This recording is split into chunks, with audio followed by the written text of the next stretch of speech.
नमस्कार दोस्तों, स्वागत है हमारे YouTube channel unique competition hub में। तो फाइनली दोस्तों टेक्नीशियन ग्रेड 3 का एग्ज़ाम शुरू हो चुका है।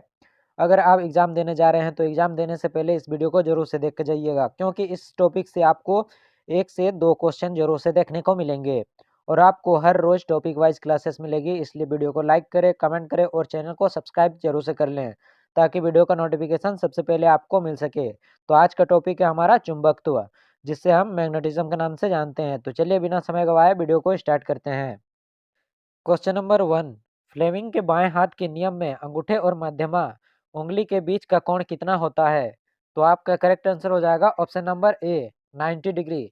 फ्लेमिंग के बाएं हाथ के नियम के अनुसार अंगूठे और मध्यमा के बीच 90 डिग्री का कोण बनता है। ठीक है, ये क्वेश्चन मोस्ट इंपोर्टेंट क्वेश्चन है दोस्तों, याद रखिएगा। तो चलिए बढ़ते हैं नेक्स्ट क्वेश्चन की ओर। क्वेश्चन नंबर 2, विद्युत चुंबकीय प्रेरण की घटना किसके कारण होती है?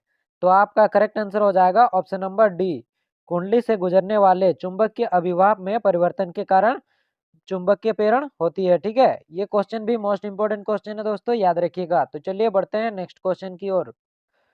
क्वेश्चन नंबर 3, चुंबकीय क्षेत्र रेखाएं कभी भी एक दूसरे को नहीं काटती है। ठीक है, तथा इस तथ्य का तात्पर्य यह है कि चुंबकीय क्षेत्र का हमेशा डैश होता है।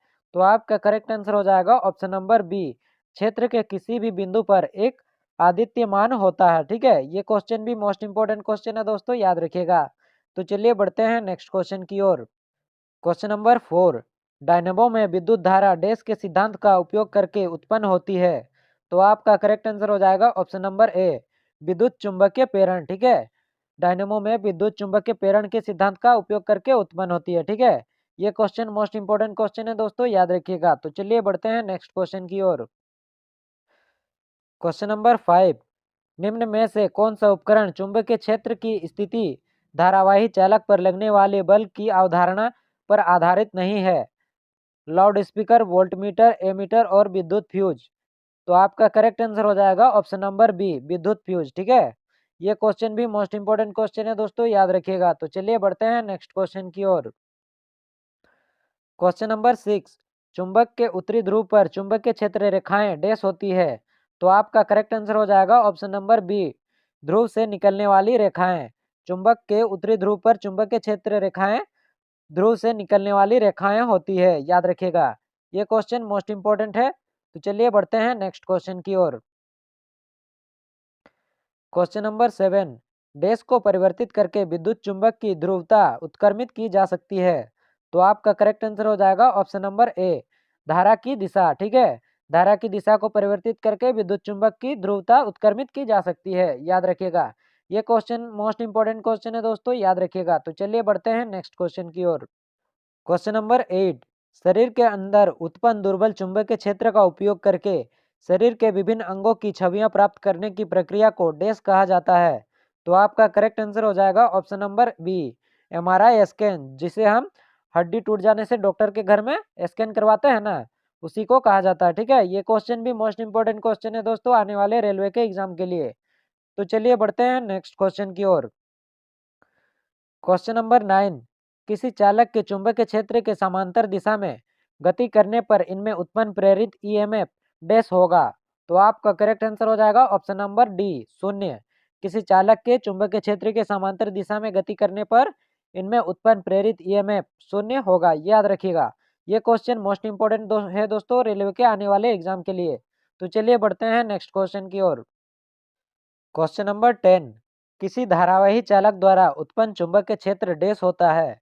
तो आपका करेक्ट आंसर हो जाएगा ऑप्शन नंबर डी, संकेंद्रित वृत्त। ठीक है, किसी धारावाही चालक द्वारा उत्पन्न चुंबकीय क्षेत्र संकेंद्रित वृत्त होता है। ठीक है, तो चलिए बढ़ते हैं नेक्स्ट क्वेश्चन की ओर। क्वेश्चन नंबर 11, छड़ चुंबक के भीतर चुंबकीय क्षेत्र रेखाओं की दिशा डैश होती है। तो आपका करेक्ट आंसर हो जाएगा ऑप्शन नंबर सी, दक्षिणी ध्रुव से उत्तरी ध्रुव की ओर। ठीक है, छड़ चुंबक के भीतर चुंबकीय क्षेत्र रेखाओं की दिशा दक्षिणी ध्रुव से उत्तरी ध्रुव की ओर होता है, याद रखिएगा। ये क्वेश्चन मोस्ट इंपोर्टेंट क्वेश्चन है दोस्तों, रेलवे के आने वाले एग्जाम के लिए। तो चलिए बढ़ते हैं नेक्स्ट क्वेश्चन की ओर। क्वेश्चन नंबर 12, किसी धारावाही चालक द्वारा उत्पन्न चुंबकीय क्षेत्र डैश में वृद्धि के साथ घटता है। तो आपका करेक्ट आंसर हो जाएगा ऑप्शन नंबर बी, दूरी।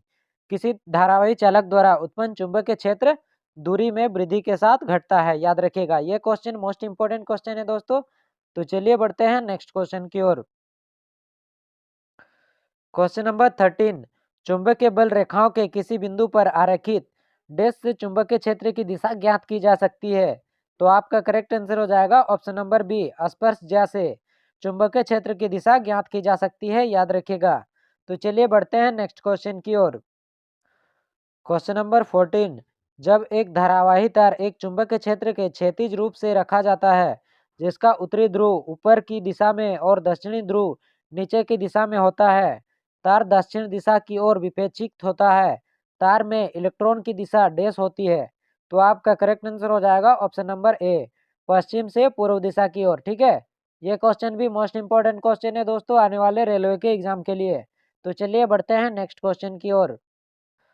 क्वेश्चन नंबर 15, जब एक प्रबल चुंबक को किसी स्थिर कुंडली की ओर ले जाया जाता है, तब चुंबक की गति की दिशा की ओर कुंडली के तल के बीच का कोण डैश होगा, तब कुंडली की प्रेरित धारा अधिकतम होगी।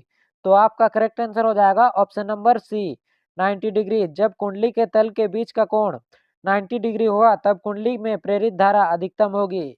ये क्वेश्चन मोस्ट इंपोर्टेंट क्वेश्चन है दोस्तों आने वाले एग्जाम के लिए। तो आज के लिए बस इतना ही, और इन 15 क्वेश्चन में से आप कितने क्वेश्चन सही कर पाए हैं कमेंट करके जरूर से बताइएगा। और इस चैनल पर नए हैं तो वीडियो को लाइक करें, कमेंट करें और चैनल को सब्सक्राइब जरूर से कर लें, ताकि वीडियो का नोटिफिकेशन सबसे पहले आपको मिल सके। तो चलिए मिलते हैं नेक्स्ट वीडियो में। जय हिंद, जय भारत।